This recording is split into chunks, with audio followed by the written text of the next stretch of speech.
খুব টায়ার্ড অবস্থায় এসেও স্বস্তি পাচ্ছি যে আমি কয়েকটা দিন একটু আলাদা আলাদা ছিলাম, আবার পুরাতন জায়গায় ফিরে এসেছি। আমার ভাইয়েরা,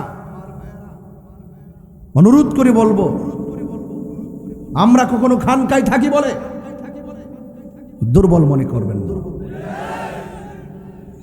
পীর মাশায়েখরা খানকায় তাসবিহ জপবে, এটাও ইসলাম। পীর মাশায়েখরা খানকায় মুরাকাবা করবে, এটা ইসলাম। পীর মাশায়েখরা খানকায় ধ্যান করবে, এটা ইসলাম। পীর মাশায়েখরা খানকায় বসে বসে শান্তির বাণী পৌঁছাবে, এটা ইসলাম। সেটা মনে রাখো।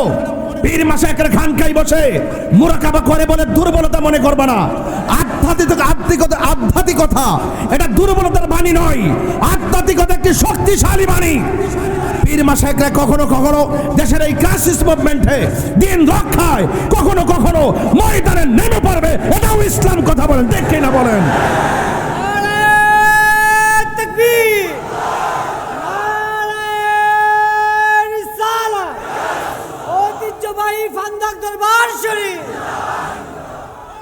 উদউ ইলা সাবিলি রাব্বিকা বিল হিকমাহ ওয়াল মাউইজাতিল হাসানাহ।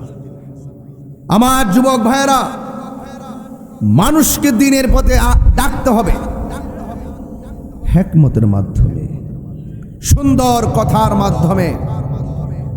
এই জন্য সুন্দর কথা বলা মুমিনদের ভূষণ, ধৈর্যের সাথে কথা বলা মুমিনদের ভূষণ, হিকমতে কথা বলা মুমিনদের ভূষণ।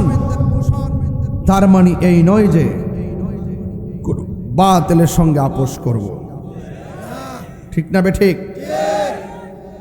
অনেক ধরনের অপবাদ দেওয়া হয় আমাদেরকে,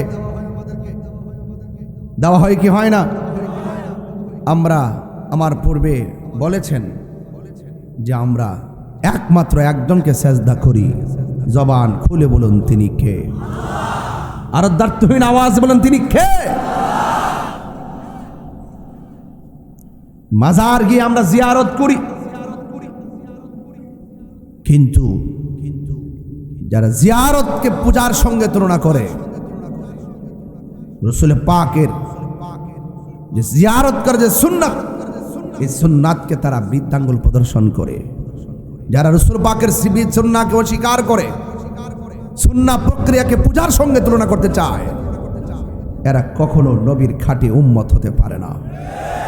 এরা বিভ্রান্তকারী, এরা মানুষের সাথে প্রতারণাকারী, এরা দ্বীনের ইসলাম নিয়ে অপব্যাখ্যা করে, কোরআন সুন্নাহর মন গড়া ব্যাখ্যা করে।